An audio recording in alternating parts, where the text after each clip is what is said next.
హైదరాబాద్ లో ఉచిత కన్సల్టేషన్ మరియు స్క్రీనింగ్ కొరకు ఎవిస్ హాస్పిటల్స్ ని సంప్రదించండి. నమస్కారం, మీరు చూస్తుంది India's largest digital media network Suman TV. ముందుగా ప్రేక్షకులందరికీ విజయదశమి శుభాకాంక్షలు. అమ్మ, మీకు కూడా విజయదశమి. మీ అందరికీ కూడా, చూసే వాళ్ళందరికీ కూడా విజయదశమి శుభాకాంక్షలు. విజయదశమి, ఆహా, ప్రౌడ్ టు ఫీల్ లాగా ఏదో విజయం సాధించినట్టు అనిపిస్తుంది ఆ మాటలో. అవును, ఆ మాటలోనే ఉంది. ఒక్కసారి విజయదశమి ప్రత్యేకతని గుర్తు చేసుకుందాం అమ్మ. విజయదశమి అంటే 9 రోజులు యుద్ధం చేసి రాక్షస సంహారం చేసి 9వ రోజున 10వ రోజున విజయాన్ని, తాను రాక్షసుల మీద వచ్చినటువంటి విజయాన్ని, పొందినటువంటి విజయాన్ని చక్కగా వేడుకగా సంబరంగా చేసుకునేటటువంటి రోజు విజయదశమి. అమ్మవారు అనేక యుగాల్లో అనేక అవతారాలు ధరించి అనేక మంది రాక్షసుల్ని సంహరించింది. ప్రతిసారి కూడా ఆవిడ యుద్ధం ఆశ్వయుజ శుద్ధ పాడ్యమి నాడు మొదలుపెట్టి నవమి నాడు రాక్షస సంహారం చేసింది. దశమి నాడు వేడుక చేసుకుంటాం. అందుకని ఆ దశమికి విజయదశమి అని పేరు. అమ్మ, మరి జమ్మి చెట్టుకి ఏంటి ప్రాధాన్యత విజయదశమి రోజున? ముఖ్యంగా జమ్మి చెట్టు దగ్గరికి వెళ్ళి జమ్మి చెట్టును ప్రార్థించి, శమీ శమయతే పాపం శమీ శత్రు వినాశిని అర్జునస్య ధనుర్ధారి రామస్య ప్రియదర్శిని అని జమ్మి చెట్టుకు నమస్కారం చేసి జమ్మి ఆకులు తెచ్చుకుంటాం. జమ్మి చెట్టు ఎక్కడుంటుంది? గ్రామాల్లో ఉండదు, సాధారణంగా ఊరి పొలిమేరల్లో ఉంటుంది జమ్మి చెట్టు. ఈ దేవాలయంలో ఉన్నటువంటి, ఊళ్ళో ఉన్న దేవాలయంలో ఉన్న దేవుణ్ణి ఊరేగింపుగా తీసుకుని వెళ్ళి జమ్మి చెట్టు దగ్గరికి తీసుకెళ్ళి జమ్మి కొట్టడం అంటారు. అంటే ఆ జమ్మి చెట్టు నుంచి ఒక కొమ్మ కొట్టి తీసుకొచ్చి అది ప్రసాదంగా ఇస్తారు. ఎందుకు ఇది అంటే, పురాణ కథే చెప్తున్నాను, దాంట్లో ఉన్న తత్వం జోలికి వెళ్ళట్లా నేను.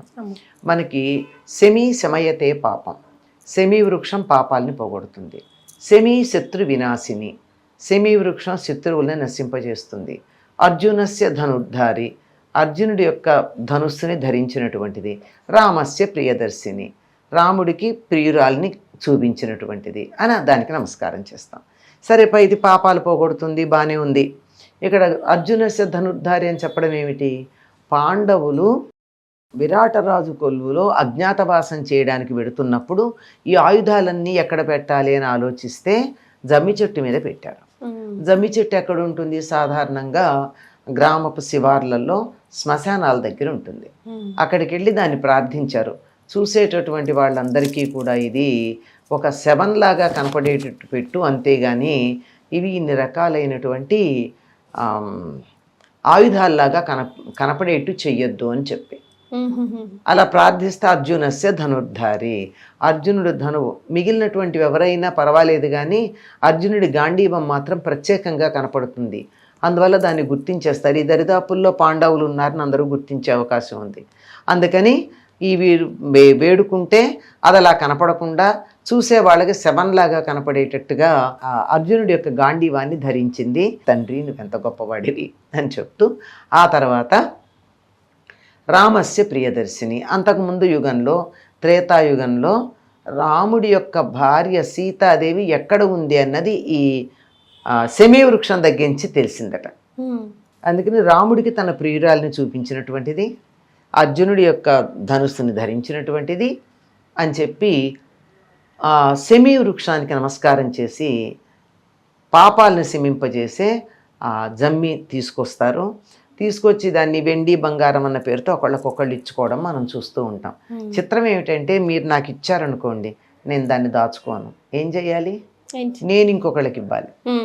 ఎవరికి వాళ్ళు దాచుకునే పద్ధతి కాదంటే, మంచితనాన్ని, అందరికీ శ్రేయస్సు కలిగేదాన్ని 10 మందికి పంచటం అనేటటువంటి ఒక అద్భుతమైన భావన మనకి వెండి బంగారం పంచుకోవటంలో కనపడుతుంది. అమ్మ, ఇన్ని యుగాలు అన్నారు కదా, ఇన్ని యుగాల్లో ఏ అవతారంలో ఉన్నారు అమ్మవారు?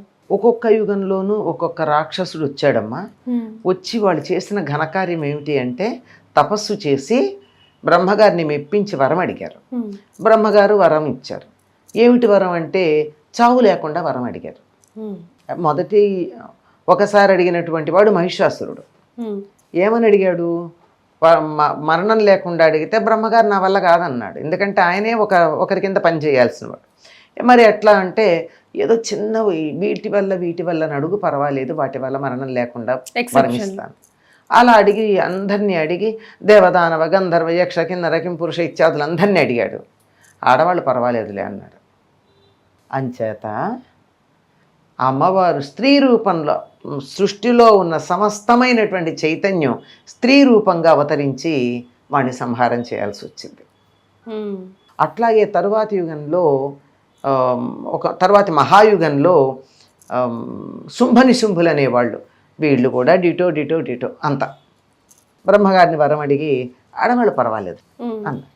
అప్పుడు కూడా అలాగే వచ్చింది. ఈ మొదటిసారి మహిషాసుర మర్దనం అయిన తర్వాత ఆవిడ దేవతలు ఆవిడని కీర్తిస్తే సంతోషపడి, ఈసారి మళ్ళీ మీరు చిద్యాగం అలాంటివన్నీ చెయ్యక్కర్లేదు, నేను ఇలాగే ఉంటాను, ఎప్పుడు మీకు అవసరమైతే అప్పుడు పిలవండి, నేను వచ్చి మీకు రాక్షస సంహారం చేసి పెడతానంది అని వీళ్ళు తలుచుకున్నారు. శుంభనిశుంభుల వ్యవహారం పడలేక తలుచుకుంటే అప్పుడు హిమాలయ పర్వత ప్రాంతాల్లో ఉన్నటువంటి ఆవిడ చాలా విలాసంగా తిరగడం మొదలెట్టింది. ఆ విలాసం చూసి శుంభనిశుంభుల సేనానాయకుడు మంత్రి పొరపాటు శుంభనిశుంభుల మంత్రి ఒకడు చూసి, ఆహా, హిమాలయాల్లో ఎంత అందగత్తుంది, ఆవిడ నీ పక్కన లేకపోయాక నీకు ఇంత సింహాసనం ఉండి ఏం లాభం, వెళ్ళి ఆవిడని నీ సొంతం చేసుకో అన్నాడు. ఆయన ఇంకొకడిని సుగ్రీవుడు అనేవాడితో కబురు చేశాడు. మంచి కంఠం ఉన్నవాడు అనమాట, అసలు తీయగా మాట్లాడి కన్విన్స్ చేయగలడు. వాడి దగ్గరికి వెళ్ళి చెప్తే ఆవిడంది, నిజమేలే, నేను విన్నాను వాళ్ళ గురించి, కాకపోతే చిన్నప్పుడు చిన్న ప్రతిజ్ఞ చేశాను స్నేహితుల దగ్గర, ఏమంటే నన్ను యుద్ధంలో గెలిచిన వాడిని మాత్రమే పెళ్లి చేసుకుంటానన్నాను.